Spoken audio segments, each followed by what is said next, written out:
दोस्तों 11 जुलाई से सावन का माह शुरू हो रहा है, जिसमें शिव आराधना विशेष फलदायी होती है। इस एक माह में जो बिल्कुल अच्छे से नियम से शिव जी की आराधना करता है, शिवलिंग की रोज नियमित रूप से पूजा करता है, उस पे जल चढ़ाता है, उसकी सारी मनोकामनाएं भगवान शिव पूरी करते हैं।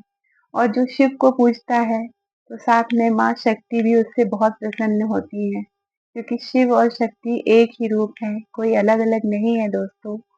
तो ये आराधना बहुत ही फलदायी है।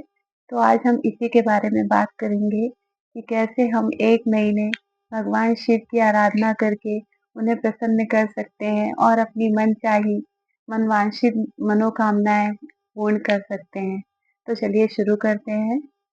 तो दोस्तों, जैसे कि आप सब जानते हैं सावन का महीना शुरू होने वाला है और इसमें शिव जी की पूजा का विशेष महत्व है। तो आप क्या करें, हर सोमवार को 4 सोमवार पड़ते हैं इसमें, तो प्रत्येक सोमवार को वैसे तो अगर आप नियमित रूप से अगर शिवलिंग में जाके मंदिर में शिवलिंग पर जाकर जल चढ़ाएँ तो बहुत अच्छा है। और अगर आप नहीं कर सकते हैं, तो कम से कम सोमवार के सोमवार आप नियमित रूप से सुबह-सुबह शिव मंदिर पर जाएँ, किसी शिवालय पर जाएँ और वहाँ पे बिल्कुल नियम से पूजा करें, शिव की आराधना करें। इससे आपको बहुत ही फ़ायदा होगा दोस्तों।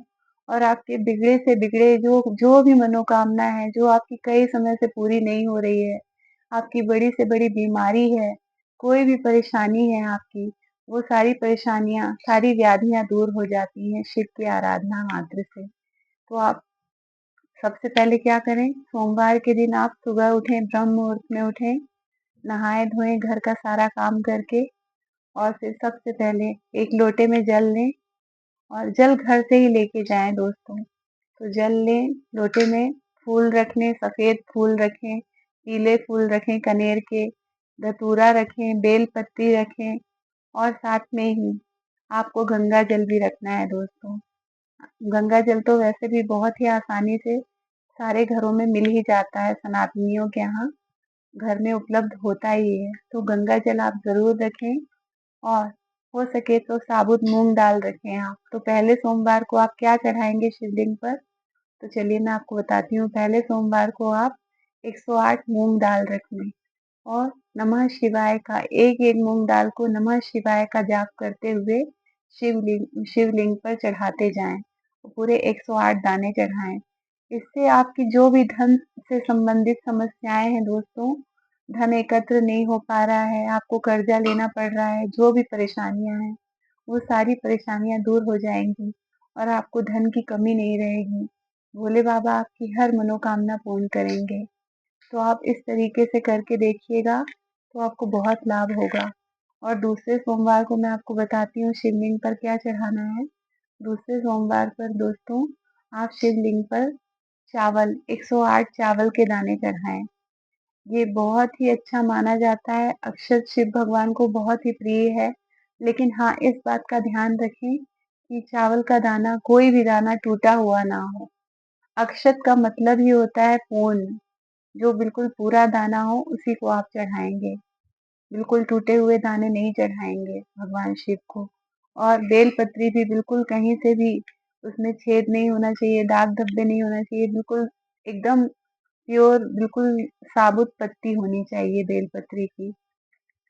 और साथ ही में आप पीले कनेर के फूल चढ़ाएँ, इससे आपको बहुत ही ज़्यादा अच्छा रिज़ल्ट मिलेगा। ख़ास तौर से कँवारी लड़कियाँ जो हैं, वो हर सोमवार को अगर शिवलिंग पर नियमित रूप से जल चढ़ाएँ, गंगा जल चढ़ाएँ और पीले पुष्प अर्पित करें, तो उन्हें उनका मनचाहा वर प्राप्त होगा।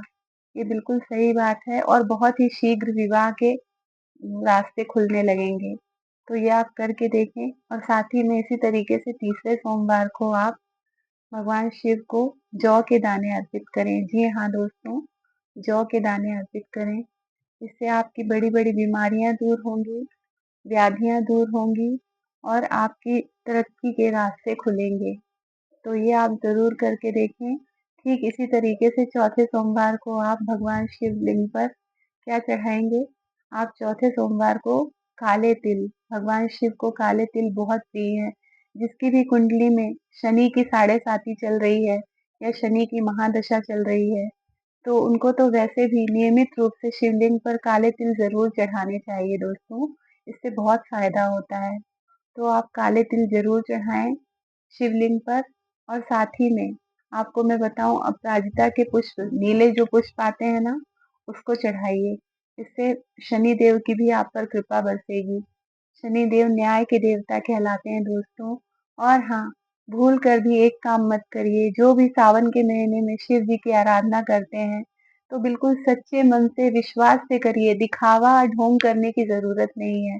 आप किसी की भी मदद करिए और जो भी गरीब और असहाय लोग हैं, उनको दान पुण्य का काम करिए, चिड़ियों को दाना दीजिए, पानी दीजिए, गाय को नियमित रूप से रोटी खिलाइए, चींटियों को खाना खिलाइए। ये भी बहुत बड़ा भंडारा कहलाता है दोस्तों। किसी भी जीव की आप अगर मदद करेंगे, भूखे को खाना खिलाएँगे तो इससे बड़ा कोई पुण्य नहीं है। तो ये सब चीज़ें आप जो भी करें, शिव की आराधना करने वाला कभी भी कपटी नहीं हो सकता, स्वार्थी नहीं हो सकता। इसलिए निस्वार्थ भाव से जो भी आप करें, निस्वार्थ भाव से करें और मन में पूरा विश्वास करें कि भगवान शिव आपको देख रहे हैं, वो आपके मन की हर बात जानते हैं। ऐसा मन में विचार करके आप शिव की आराधना करिए, आपको बहुत, बहुत, बहुत ही अच्छा रिज़ल्ट मिलेगा। आप करके देखिए।